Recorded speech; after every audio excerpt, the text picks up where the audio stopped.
ladies, despite clearly having a wardrobe full of them, because none of them said what you wanted to communicate that particular day. And how many versions of you do you have in your wardrobe?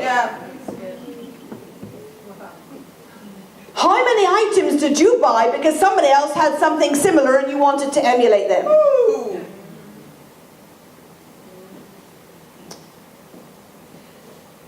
Some things you never think you'll preach, but I found a survey commissioned by Matalan recently that found that women take 14 to 20 minutes per day to choose what to wear. That's right. My husband's like, that's short.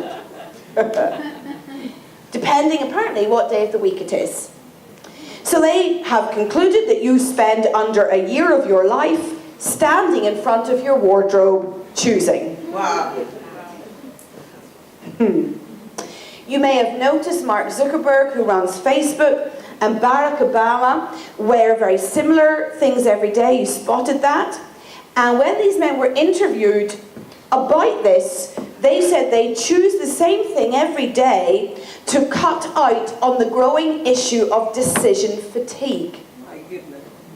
That decision fatigue, you can go and Google it, there's lots of stuff to read on the internet, refers to deteriorating quality of decisions that is made by individuals after extended long sessions of decision making. My goodness. And it is now understood in our current culture, because we're choosing all the time, as one of the leading causes of irrational decision making. And so to help make good decisions, whether you think they do or not, they're aiming at it. Obama and Zuckerberg have self-imposed a uniform that apparently leaves more mental space for the rest of the day. That's good. So in a national crisis of decision fatigue, to be successful, wear the same thing every day. Please wash it.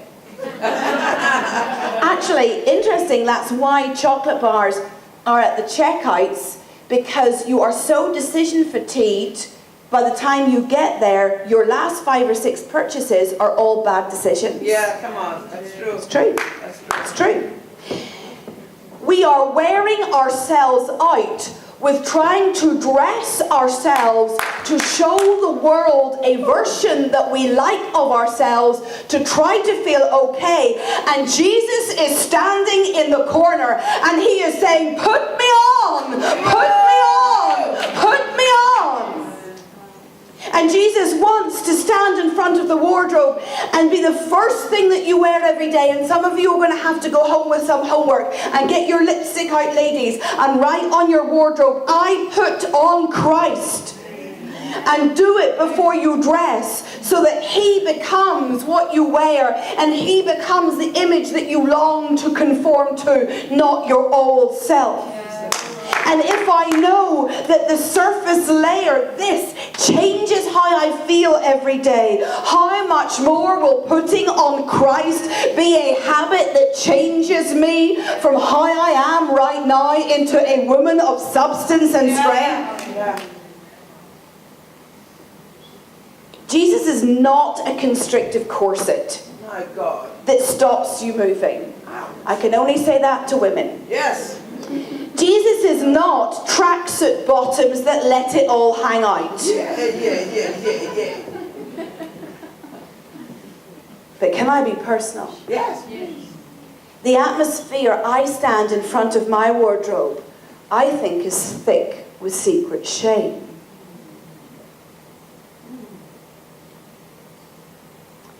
Yet God wants to make it thick with love. My God. Shame about sins committed. Shame that in my stark nakedness, I am not what I could be or what I should be. And somehow when we are naked, the shame of our past is easier to find. Our glaring undoneness, our omissions, the places where boundaries were crossed. Yes, come on. Our shame that our body shape and fitness is not where we would like it to be.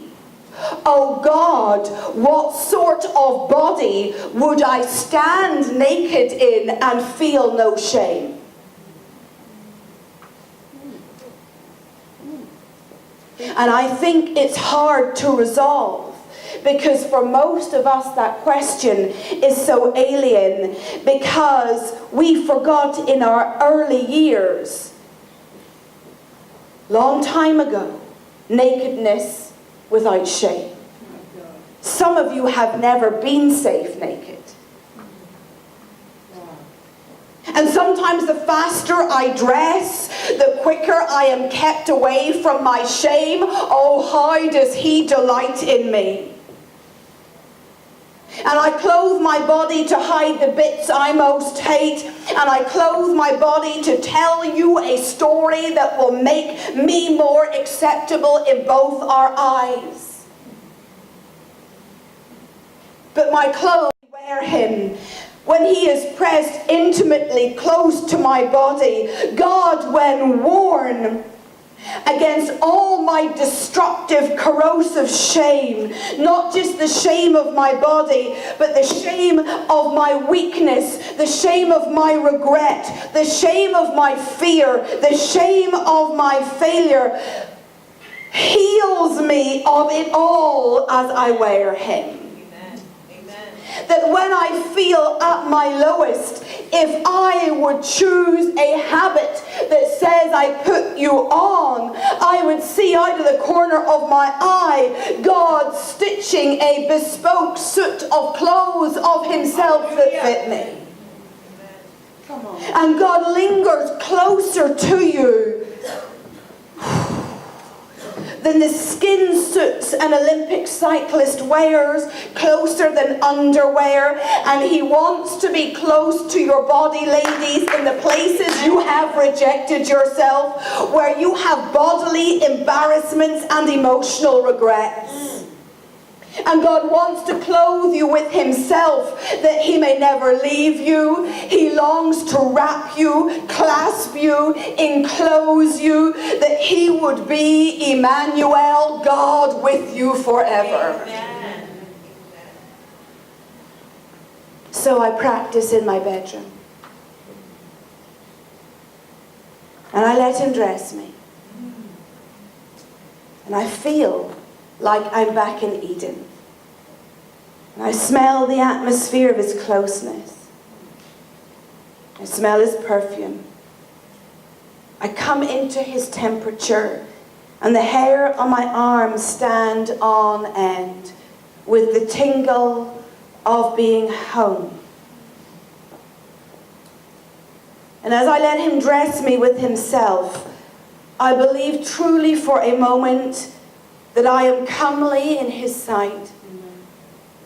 And the horizon line of my life, of his dream for me, comes into better focus. And I am blessed. But more than that, I am built up by wearing him to carry what I was meant to carry. And I will wake up again tomorrow, and I will put him on again, because it's where he most wants to be, and it's where I need him most. And his sadness as he knit clothes for Adam and Eve is his sadness today, that you would choose your old clothes of shame, that you would choose your agendas and your infighting and your pain rather than the clothes of glory. Come on. Come on. And God has built you. And God has persevered with you, and you have persevered in issues of faith. And it is a miracle, as I said, that some of you are even here.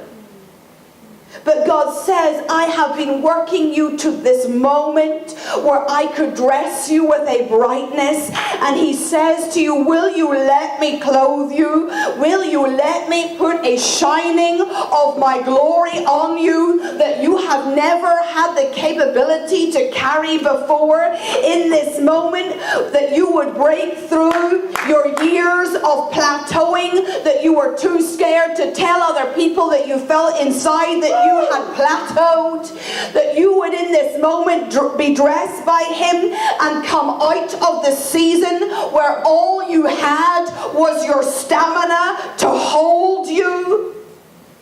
And the Lord says, I told you that the worm had turned.